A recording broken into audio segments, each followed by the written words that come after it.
Thank you বন্ধুরা, কালকে যে ভিডিওটা আমি আপলোড করেছিলাম সেই ভিডিওটাতে 1.2 এর মতো ভিউ হয়েছে আর 12টা লাইক হয়েছে। তো যারা আমাকে লাইক করেছে তাদের সকলকে জানাই thank you, thank you, thank you so much.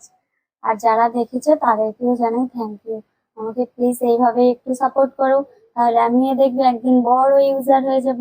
আর বড় ইউজার হয়ে গেলে আমি তোমাদের সকলকে কিছু না কিছু একটা ছোট্ট ছোট্ট গিফট হলেও তোমাদেরকে দেবো। যারা আমি আমার সাবস্ক্রাইবদেরকে স্ক্রিনশট মেরে রেখেছি, যখন আমি বড় ইউটিউবার হয়ে যাব তখন তারা যদি আমার সেই তখনও সাবস্ক্রাইব করে রাখে, তাহলে তাদেরকে আমি একটা অনেক বড় গিফট দেবো, অনেক একজনকে একটা খুব সুন্দর বড় গিফট দেবো। তো তাই যাই হোক, আমি শুরু করছি আজকে আমার মিনি রান্নাঘর। যে কালকের রেসিপিটা অর্ধেকটা রয়ে গিয়েছিল, সেটাই আজকে আমি ফুল রেসিপিটা দেখে নেবো। তো আমি এখানে ছোট ছোট করে আলু কেটে নিয়েছি, আলু কেটে নিয়ে আদা রসুন গুলো ভালো করে থেতো করে নিয়েছি। তারপরে এবার এখানে প্রেসার কুকারের মধ্যে দিয়ে দিচ্ছি আদা রসুন।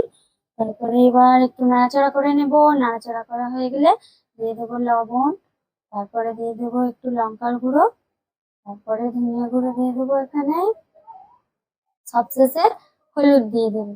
হলুদ দিয়ে এবার একটু নাড়াচাড়া করে নেব। হলুদ দিয়ে গেলে এবার আমি এখানে নাড়াচাড়া করে নিচ্ছি, নাড়াচাড়া করে একটু জল দিয়ে দেবো। তো আমার আমি দিনের বেলা ভয়েস দিচ্ছি বন্ধুরা, আমার ভয়েসে অনেক ইকো আসবে, বাইরের অনেক সাউন্ড আসবে, প্লিজ ওগুলোকে একটু ইগনোর করে নিও আর আমার ভিডিওটা মন দিয়ে দেখো। তো আমি এখানে নাড়াচাড়া করে নিচ্ছি, নাড়াচাড়া করে অর্ধেক মশলাগুলো ভালো করে লেগে গেলে আমি এর মধ্যে জল দিয়ে দেবো। এখানে আমি জল দিয়ে দিচ্ছি, জল দেওয়া হয়ে গেলে আমি এবারে ঢাকনা দিয়ে রেখে দেবো। ঢাকনা দিয়ে কিছুক্ষণ পর ঢাকনা খুলে দেখছি যে এত সুন্দর স্মেল এসেছিল না, বন্ধুরা কি বলবো, সত্যি অসাধারণ সেন্ট এসেছিল। তোমরা একদিন বাড়িতে বানিয়ে খেয়ে দেখতে পারো, অনেক মজা লাগবে, অনেক সুন্দর লাগবে।